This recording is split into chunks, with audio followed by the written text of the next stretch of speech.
Tu fais quoi, mec? J'amène un extincteur parce qu'apparemment nos serveurs ils ont brûlé à cause d'un onduleur. Et on a un onduleur.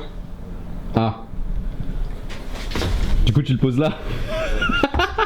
En plus, c'est juste à côté de Tristan, donc vraiment, on sait jamais. C'est ça qui aurait pris feu. Ouais, mais par contre, t'inquiète pas que les onduleurs chez OVH, c'est des trucs beaucoup plus gros, beaucoup plus puissants. De ce que j'ai compris, ils faisaient une maintenance le jour même sur les onduleurs, sur place. Et je sais pas, ils ont dû faire une merde. Enfin, l'enquête est encore en cours, mais il y en avait deux. Et c'est eux qui apparemment auraient déclenché le feu.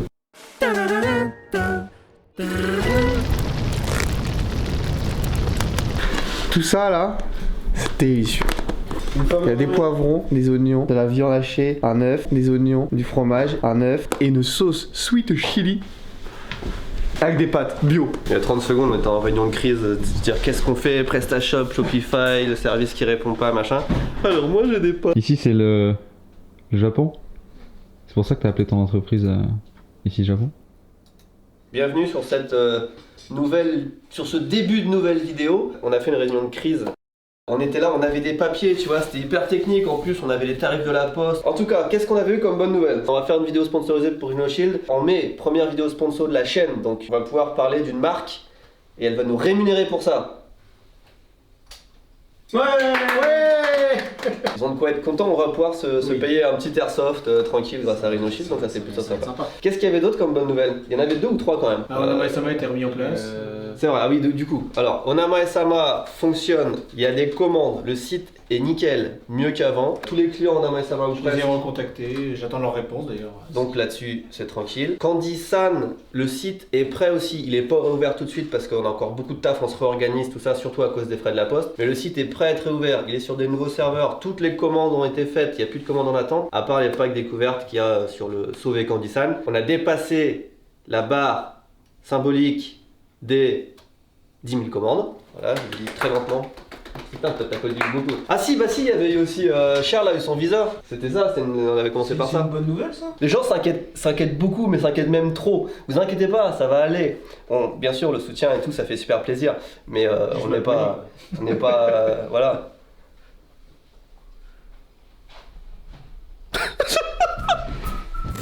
Bien le bonjour. Ça va? Ça va.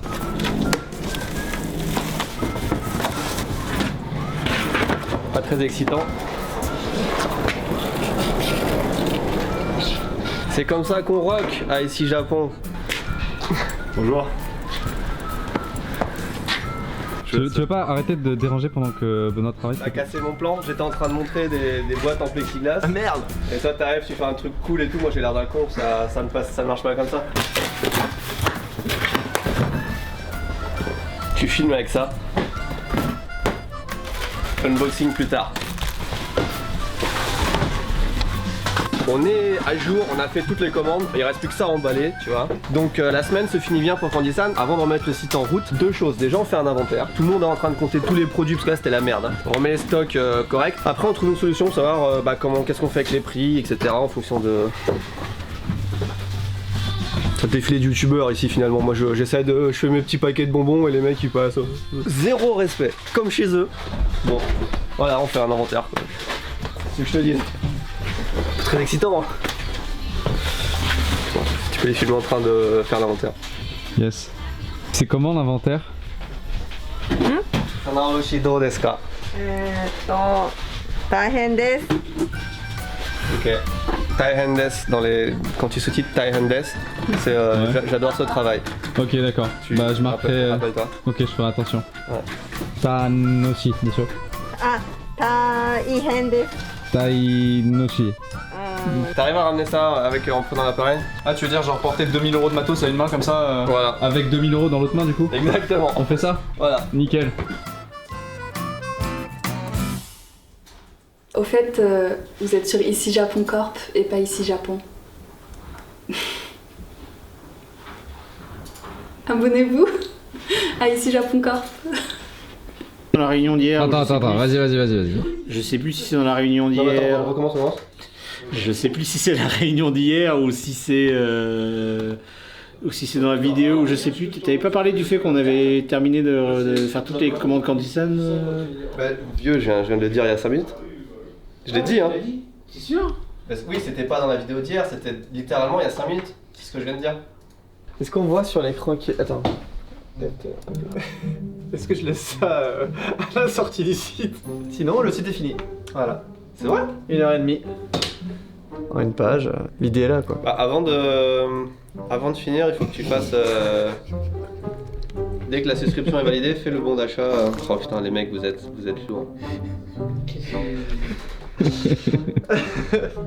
Quel bon d'achat? Je suis là, on est en panique, tout le monde sait ce qu'il faut faire, tout le monde est au taquet, ça avance bien, les problèmes se règlent et toi tu lèches l'objectif de la caméra. Mec, non, de temps en temps, je sais c'est bien, ça fait...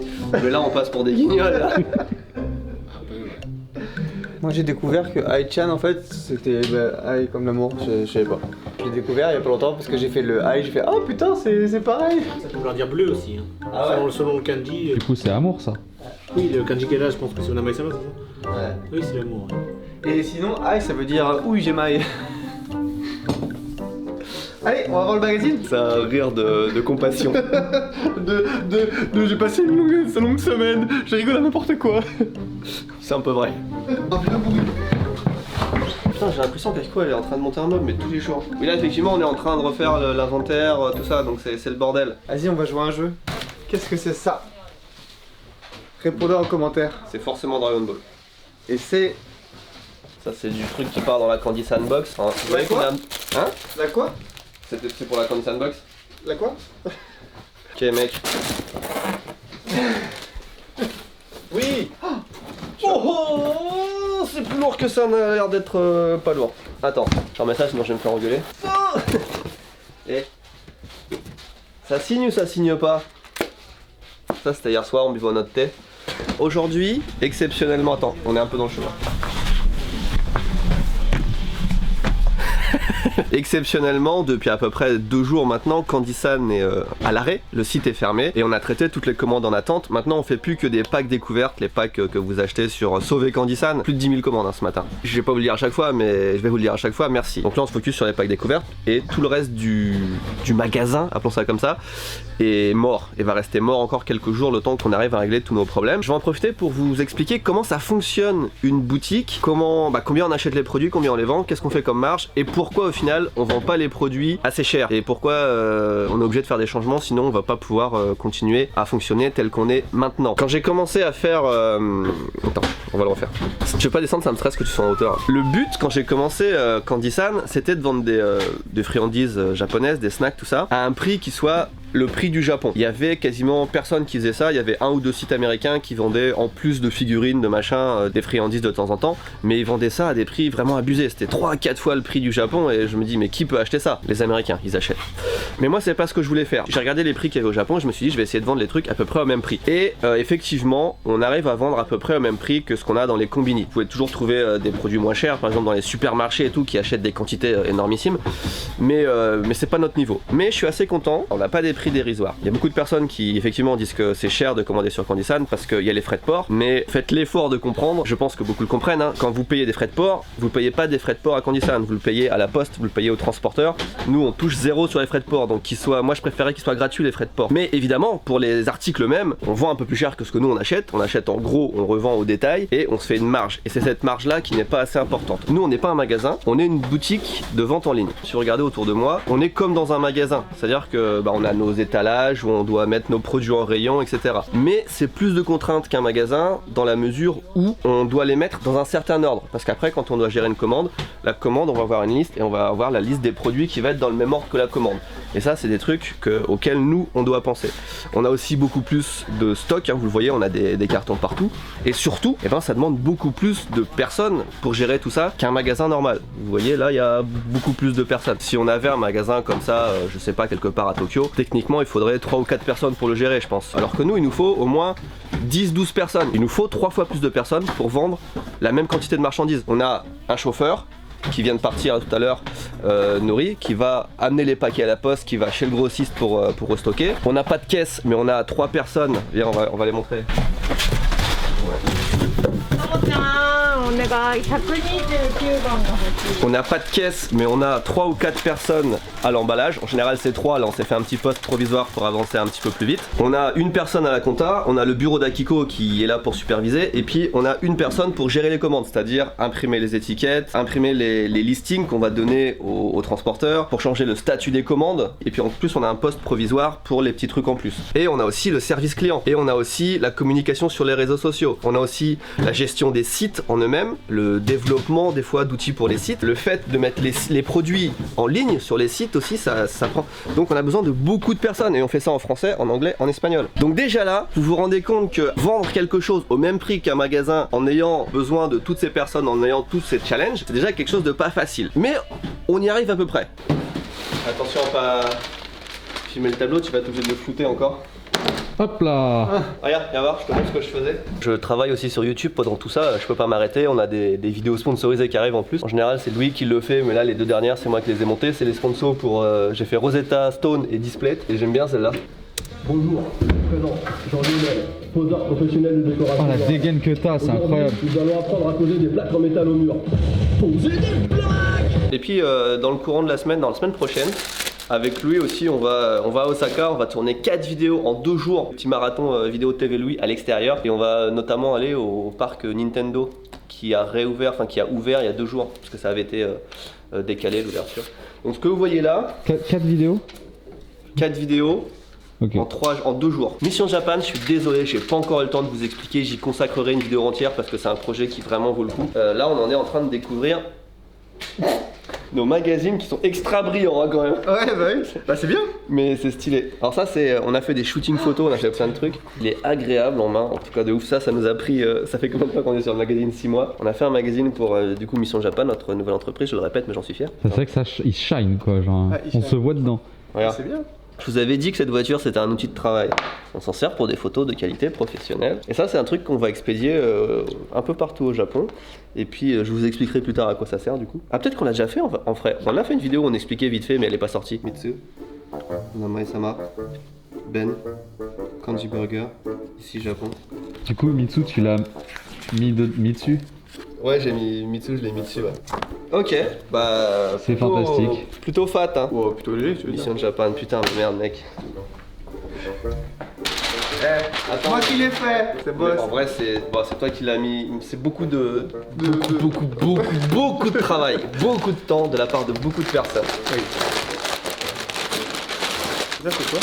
Et ça, justement, je crois que je sais ce que c'est. C'est un truc qu'on a reçu il y a super longtemps. Attends, c'est du carton dans du carton? Non, c'est du papier dans du carton. Parce qu'en fait, ça fait un petit bout de temps qu'on cherche à se débarrasser. On a un espèce de plastique protecteur pour les paquets. Du foie, on appelle ça en japonais, une espèce de mousse qui entoure les paquets qu'on dit ça. Et on essaie de trouver une alternative. On a essayé plusieurs papiers, parce qu'on peut pas juste mettre du papier comme ça, parce que ça protège. Le but c'est de protéger ce qu'il y a dans le paquet, donc ce papier ça marche pas. Donc on a commandé une autre sorte de papier. Et ça, techniquement, si on l'étire... Ouais, voilà, ça fait ça, ouais. Tu vois? Ah ouais, c'est pas mal hein. En plus, pour l'été, pour faire le barbecue. Mec. T'es pas habillé en gris aujourd'hui? Non, en rose. Depuis que tout va mal, je crois qu'on a pris genre 4000 ou 5000 abonnés dans la journée à la sortie de la dernière vidéo. Les gens aiment quand tout va mal. On attend que le café de Jamie soit fini, puis on fait un petit déballage. Et dès qu'il ouvre le truc, je sais pas si tu vois, la capsule elle tombe dans la... Bon. On va se faire un mini unboxing. En vrai, on a reçu des trucs. Ouais, par contre, là, s'il y a du bordel, je vais m'énerver, les gars. On travaille en silence! Putain merde, faut pas montrer ça. Et d'ailleurs, on a aménagé un petit endroit et toute cette pièce a complètement changé depuis la dernière fois que vous l'avez vu, on est d'accord? C'est des trucs que vous découvrirez dans les 2 prochaines vidéos, normalement, qui ne sont pas sorties à cause de la situation de crise. Donc on reçoit quand même du matos et puis j'ai envie de l'ouvrir ça parce qu'on en a besoin en fait. C'est une petite GH5, on en a déjà 2, une dans les mains de Massa, tu peux la secouer pour qu'il voit? Celle-ci là. Voilà, celle-là. Et puis j'en ai une dans mon bureau, mais on a besoin de caméras partout, donc techniquement il nous en faudrait 5. Ça c'est la 3e. GH5. Oh, c'est éclaté comme déballage, hein. Vraiment je déballe ça à l'arrache. En plus on n'est pas excité de fou. C'est la 3e du coup, bon bah les gars. Voilà, ça se présente comme ça. Vas-y, le bruit quand tu filmes c'est bien. Au moins sur les Sony tu vois elles sont bloquées et ça fait pas de bruit, mais là c'est n'importe. Les derniers je les ai coupés à la pince monseigneur. Bon on a ça.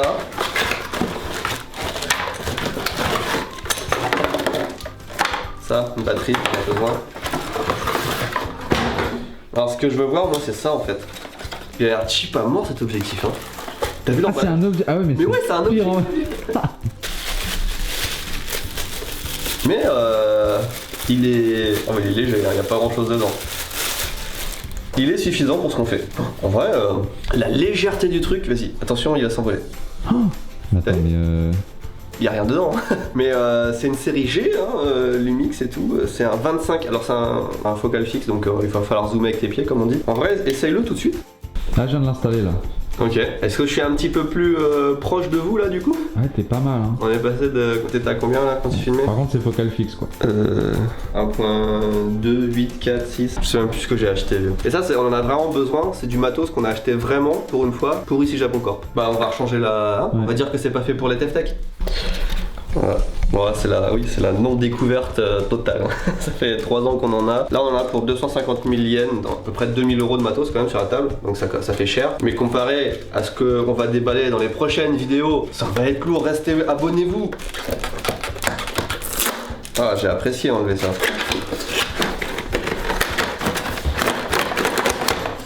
On passe sur un gros format et ce qui est bien, bah tu l'as déjà vu, hein, Mitsui elle-même. Celui-là il a la particularité de se couper tout seul dès qu'on éteint la caméra, ce qui paraît logique mais c'est pas le cas de tous les micros. Alors comment ça s'appelle cette bonnette? Un Dead Cat. Un Dead Cat, un rat mort. Voilà. Vous savez comment c'est fait un micro à l'intérieur? On pense que c'est... non, c'est un petit bout de plastique comme ça tout con. Et là du coup... Oh ce bruit horrible. Quand on met ça, on peut aller filmer dehors et le bruit du vent ne fait pas... Ah, t'imites bien. J'imagine que... Je ne vois... Bon bah voilà, j'ai un sens. Ah bah non, c'est pas celui-là. À chaque fois que je vois un truc, c'est toujours le contraire. Là, on est sur le son de la caméra sans aucun micro. Voyez-vous une différence? Eh bien voilà, vous êtes sur le nouveau micro. On est passé d'un micro Rode à un micro Rode. Et là, si tu coupes la caméra, ça coupe direct le micro alors. Ce matin, je suis allé au Combini, j'ai pris des photos de plein de trucs qu'ils vendaient. Ça, par exemple, un paquet de Chocopaï, j'ai pris des trucs basiques. Hein. Nous, on le vend 300 yens. Au Combini, c'était... Merde, j'ai oublié. Bon. Au Combini, ils le vendent 307 yens. On est moins cher, t'as vu, c'est cool. Tu vois, les trucs comme ça, au Combini, avec les taxes incluses, c'était 193 yens. Et nous, on les vend 190. Donc sur pas tous les articles, mais on est quand même...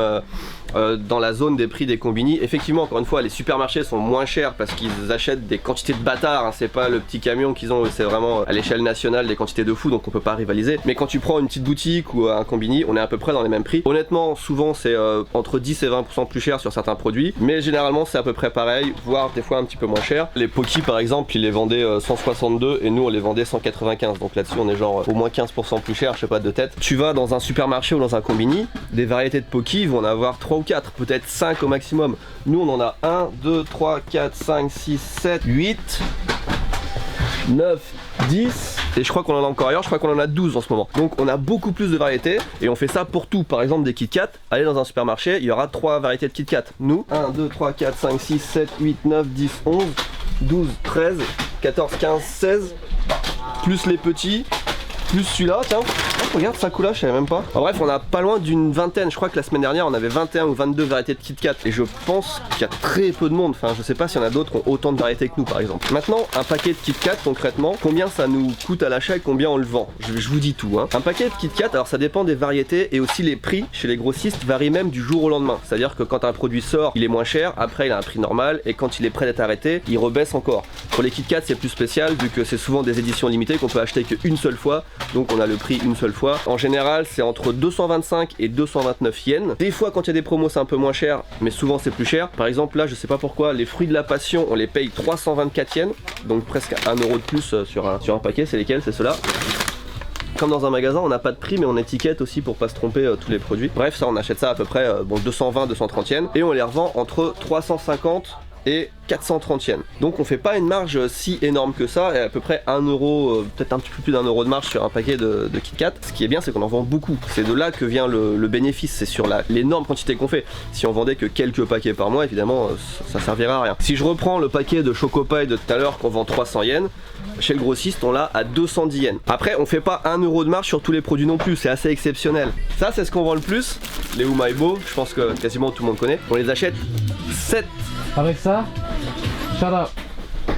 Exactement. Donc ça on les achète 7,2 yens. Tu savais qu'on pouvait acheter 0,2 yens. C'est parce qu'on les achète par 30 et en fait à l'unité ça fait 7 yens on va dire. Et on les vend 150 €. C'est un des seuls produits où on peut se permettre de doubler par rapport, enfin même plus que doubler par rapport au prix d'achat. À l'origine on les vendait 14 yens et puis on a augmenté un petit peu, on fait 15 et puis maintenant on est à 150. Pour vous ça fait un peu moins de 1 centime quand ça augmente, mais pour nous à la fin du mois ça fait plusieurs centaines d'euros je pense parce qu'on en vend vraiment beaucoup. Donc un produit comme ça, et la plupart des produits qu'on vend c'est des trucs pas chers où on fait juste, là on fait en euros 7 centimes de bénéfice sur un truc qu'on vend. Enfin de bénéfice, de marge, absolument pas de bénéfice. En moyenne les bonbons on les vend à peu près 130 yens, on les achète aux alentours de 75 yens. Vous voyez qu'on se fait quand même une marge de, je sais pas, sur un produit peut-être 50 centimes d'euros sur un produit. Et sur un panier moyen, quelqu'un qui va dépenser peut-être 40 €, je connais pas le panier moyen, faudrait que je regarde, mais je pense que c'est aux alentours de 40 €. La marge, ça va être 5, 6, 7 €. Mais sur ces 5, 6, 7 €, qu'est-ce qui se passe? On va aller sur le tableau maintenant.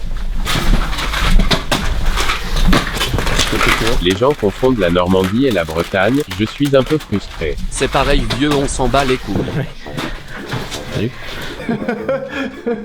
Qu'est-ce qu'on est en train de faire du coup? Préparer l'email pour le lancer dans quelques secondes, minutes. Bah quel email? La newsletter, voici des nouvelles de nous. 17 mars 2021. Est-ce que les nouvelles sont bonnes? Est-ce que les nouvelles sont bonnes? Un petit mot sur MailChimp? Non. Send, allez. YOLO! J'ai cliqué, chef. Bah attends, il y a un mannequin qui vient de rentrer donc tu t'incrustes, mais mec, tu t'incrustes vraiment sur tous les plans. Là, je vais dans campagne, dans le 77.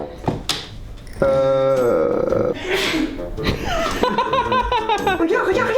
Ah, ça, c'est les gens qui en direct sont en train d'ouvrir les emails que tu viens d'envoyer. Voilà. La France se réveille. Ouais, ça, c'est la Suisse, ça, non? On dirait vraiment un foyer d'épidémie qui démarre, quoi. Mais c'est non, c'est nos emails. C'est l'Australie, ça. L'Australie. C'est l'Australie. Vous avez vu, il y en a là. Il y en a là. Il y en a là. Il y en a là. Et on a là. Et il y a un camion qui est parti ce matin. Je pense que d'ici aujourd'hui ou demain, on aura expédié 3000 à peu près. Nala, tu veux dire comme dans le Roi Lion, tu sais, Simba et Nala. Nala qui veut dire C'est ce que tu dis dans ta vidéo là sur, sur Rosetta Stone. Chance en Swahili. Admettons que nos clients fassent en moyenne des commandes à 40 €, j'estime que c'est à peu près le panier moyen. Une fois qu'on enlève les frais de port, nos prix d'achat, etc., il va nous rester à peu près, on va dire, allez, 7 € en étant optimiste. Ça, 7 € sur une vente de 40 €, c'est vraiment très peu. Par exemple, si on vendait des vêtements, si je vendais un sweat à 40 €, on ferait au moins 20 €, je pense, entre la partie d'achat et la partie de vente. Il y aurait au moins 20 € de marge. Je pense quand Nike ou une grande marque vend un t-shirt, il fait facilement x5 ou un truc comme ça. Et ça, évidemment, c'est pas du bénéfice. C'est la marge qu'on fait entre ce qu'on achète et ce qu'on vend. Là-dedans, il faut prendre le salaire de tout le monde, il faut prendre, payer les crédits, il faut payer les comptables, il faut payer tout ce qu'il y a à payer, l'électricité, les abonnements, les machins, le matériel dont on a besoin. Au final, il nous reste peut-être, c'est vraiment des estimations à la louche, hein, de 3 € en fait. Il est dégueulasse mon 3, et mon euro aussi. Bon, tout est dégueulasse. Si vous faites une commande à 40 €, au final, il va nous rester peut-être 2 à 3 €. Évidemment, sur ces 2 à 3 €, on va payer genre 30% de taxes, hein, et il va nous rester, on va dire, 2 €. Voilà. C'est pas beaucoup, mais nous ça nous va parce que on vend plusieurs milliers de box, enfin on a des milliers de clients par mois, donc au final ça se transforme en des belles sommes. Et puis aussi de temps en temps, enfin même régulièrement, il y a des clients qui vont faire des très grosses commandes, où là sur une commande on va peut-être faire 30, 40, 50 €. Là je vous parle du panier moyen, mais il y a aussi des professionnels qui commandent chez nous. Il y a aussi par exemple Noël, tout le monde se fait plaisir, donc à Noël ça c'est peut-être multiplié par 2 ou par 3. Il y a des bonnes périodes aussi, d'accord? Je simplifie beaucoup parce que des fois il y a plus de dépenses, il y a aussi des avantages des fois fiscaux machin, mais c'est très chiant. Mais gardez en tête qu'il ne reste pas beaucoup sur une vente. Là ce qui se passe maintenant, c'est que la Poste augmente ses tarifs. C'est pas les mêmes changements pour l'Europe et pour l'Amérique du Nord. Les tranches de poids changent aussi, c'est-à-dire qu'on peut même pas comparer également pour un paquet de par exemple 750 grammes et un paquet de 750 grammes, quelle est la différence, parce que ça passe à 800 grammes maintenant la tranche de poids. Enfin c'est un calvaire à calculer, mais en gros on sait que sur les paquets on va perdre en moyenne 2 €. Donc on enlève ça, si on change pas les frais de port, on arrive à 0. 20 personnes travaillent, on a un bénéfice de 0.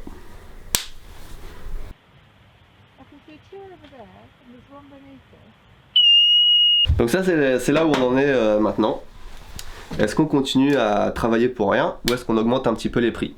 On va être obligé évidemment d'augmenter un petit peu les prix. アメリカカナダ、オーストラリア。今の問題のやつでしょ。そう、今度エアメールの新しい値段がすごくない？ La bonne nouvelle, c'est que les choses qu'on vend le plus, c'est-à-dire les packs découvertes, les abonnements Candy Sandbox, c'est pas ces tranches de poids là qui ont augmenté le plus. Donc ça va pas changer beaucoup. Mon idée, c'est que le pack découverte ne change pas. C'est notre produit phare, c'est ce que les gens achètent le plus. Et je pense que la Candy Sandbox va être augmentée de 1 euro. Et tout le reste, ça va être du cas par cas. Et je pense qu'il y a beaucoup de trucs qu'on va devoir arrêter. On va simplifier la boutique parce qu'il y a des produits sur lesquels on va forcément perdre de l'argent. Genre les trucs lourds. Nous, ce qu'on a fait, c'est que dès le début, moi je suis un peu naïf, hein, je me suis dit on va être transparent, on met vraiment le prix de vente de l'article et exactement combien la personne va payer de frais de port, comme ça elle peut savoir ce que font les autres. Quand tu vas sur un site aux États-Unis ou voilà, leur paquet de Kit Kat, au lieu de le vendre 4 euros, ils vont le vendre 8 euros, mais il n'y aura pas de frais de port. Donc les gens ils vont se dire, bah les frais de port sont gratuits sur ce site. Mais là, t'as payé 4 euros de plus ton paquet de Kit Kat, tu vois, alors que nous ça va être 4 euros. Plus 2 euros de frais de port, tu vas le payer 6 euros. Est-ce que vous comprenez ce que je veux dire? Tu comprends ce que je veux dire? Si toi tu comprends, je comprends que les gens comprennent. Ce que tu dis est compréhensible, donc les gens sont aptes pour pouvoir comprendre. Vous avez compris? Là, on est en train de réfléchir aussi à un autre truc, c'est-à-dire de faire comme tout le monde en fait, inclure les frais de port, ou en tout cas une partie des frais de port dans le prix de l'objet, et puis après quand tu passes à la caisse, tu n'as pas cet effet d'avoir ah oui mais les frais de port sont chers. C'est le bordel hein. Ça représente bien le chaos, tu vois. Là on est là, puis là il y a eu le feu de OVH, donc on est dans ce schéma de pensée ici. Après bon il est arrivé les frais de la poste, ça nous a fait chier, tu vois, on était un petit peu comme ça là, hop, et puis après on a rebondi avec la flèche qui symbolise bien qu'on réfléchit et qu'on pense à une solution qui va nous coûter cher et qu'on essaye de faire en sorte que ça coûte pas trop cher à nos clients pour que les clients n'aillent pas ailleurs. En tout cas c'est ça, on en est à peu près là. J'ai juste besoin de vous pour 2 minutes. On va peut-être faire un sponsor InnoShield sur ici Japon Corp. Ah. Je pense qu'ils ont été impressionnés par notre travail, la qualité des vidéos et puis l'engagement de la communauté. Bah, toujours est-il qu'ils demandent ce qu'on veut comme matos. Donc je me suis dit, on peut prendre des trucs pour l'airsoft. J'ai vu un mec, il avait un truc pour son téléphone, ouais. C'est un gilet pare-balles et en fait il a une petite poche et ça fait un truc spécial à 90 degrés pour voir la map en temps direct. Ah, est-ce que Rhinoshield fait ça? Preview. Mais demande-leur de... Non mais il y aura pas. Quand on peut voir un iPhone 12 et un iPhone 12 Pro, quelle est la différence? Alors dedans il n'y en a pas. Ah! Toi tu regardes pas la même tranche, vieux. Oh, il fatigue. Il est fatigant ton pote, hein. Mon collègue. Collègue. Ouais. Ça a l'air d'être très similaire quand même. Ah, je pense que c'est très similaire aussi. Attention, moment de vérité. Par contre les boutons fonctionnent. Bah pourquoi? Oui. Bah vous avez pas dit que moi mes codes pourris les boutons fonctionnent pas? Ouais c'est nickel. Ça va? Ouais. Alors j'explique à la caméra. Ce qu'on est en train de faire, c'est de tester l'appli stéréo. C'est une appli qui permet de faire des lives. À l'heure où sort cette vidéo, techniquement, j'en ai fait un la semaine dernière et on va en refaire un là, mercredi à 11h. Donc peut-être dans quelques minutes à ce moment-là. Tu peux m'envoyer un message, Tristan? Attends, 2 secondes. Non, il est pas du tout dans le truc. T'es censé m'envoyer des messages pour que je puisse tester là. Ouais, Mais je travaille, c'est ça? Oui.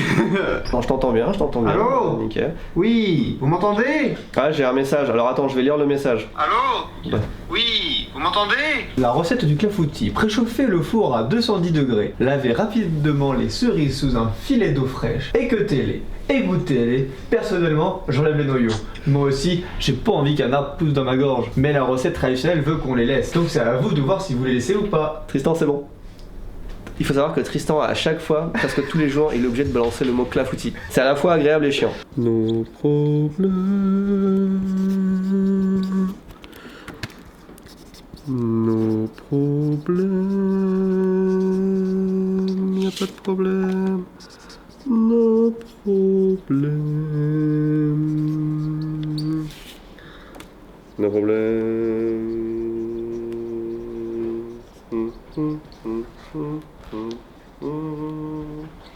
Ah, il reste plus que ça. Et après on aurait un prime 5000.